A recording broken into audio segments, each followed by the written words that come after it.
I'm delighted to be speaking with Craig Rispin again. Hello, Craig. Hi, how are you? Good, thank you.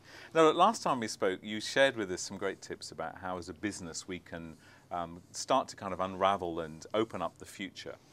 I was thinking, if speaking to someone a couple of days ago, had a kind of scenario where they see over in the US certain trends kind of happening in their industry, and they're kind of concerned they're going to get left behind. What would you suggest to kind of a business like that, where they can they get a glimpse of the future, but they're kind of not sure what to actually do about it? Yes, well, you know, this is a very common occurrence. In fact, a great futurist and science fiction writer, Bruce Sterling, he said that the future has arrived. It's already here.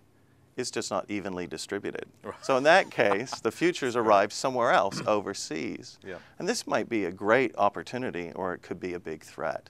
So what do you do about it? Well, you have to go and look. You look with a futurist's eyes, and you say, what could I do? Could I accelerate that to my benefit, or do I need to shift my approach? Okay. So I'm thinking of one great entrepreneur here in Australia, Janine Alice, who started Boost Juice. Sure. She saw this major trend overseas of these very, very hyped up, full of energy juice bars. They weren't the drab, drear ones that we had for so many years. Yeah. And she accelerated it. She brought it from overseas, brought it to Australia, and has been a huge success. So, and she will say that she saw something happening.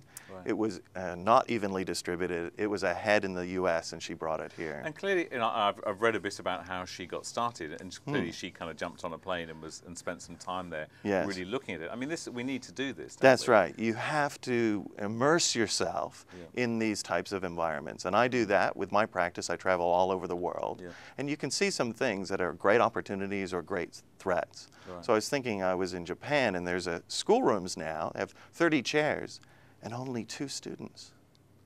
You know, they're ahead of us on the age curve. Right. And this is having a huge impact in their society. Are we going to have the same problems in Australia? And what does that mean to us in our businesses? Absolutely. Yes. Tell me, one thing though, I guess, if you're bringing something in that's from overseas that is, you know, is kind of ahead of the curve, certainly from where we are locally, is there not a danger when you bring it back to this country that you have to kind of educate before you can market? You know, if you're too far ahead of it, you've got something and kind of nobody knows what to do with it.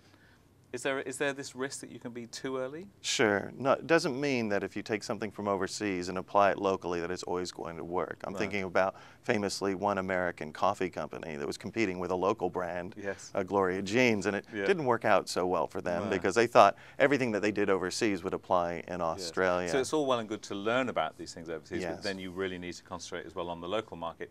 Is this going to work? Is the market ready for this? That's right. And when is it going to be ready for it? Timing is actually the key, right? Perfect. I remember Chris Anderson, the editor of Wired magazine, said he looked back in all the previous issues of Wired magazine, and he said all the predictions that all the futurists made in Wired magazine came true. They just got the timing a little bit wrong. Right. Great. Craig, thanks very much for joining us again. If you want to find out more about you, your website is? www.futuretrendsgroup.com. Okay, that's great. Thanks very much for joining us. You're welcome.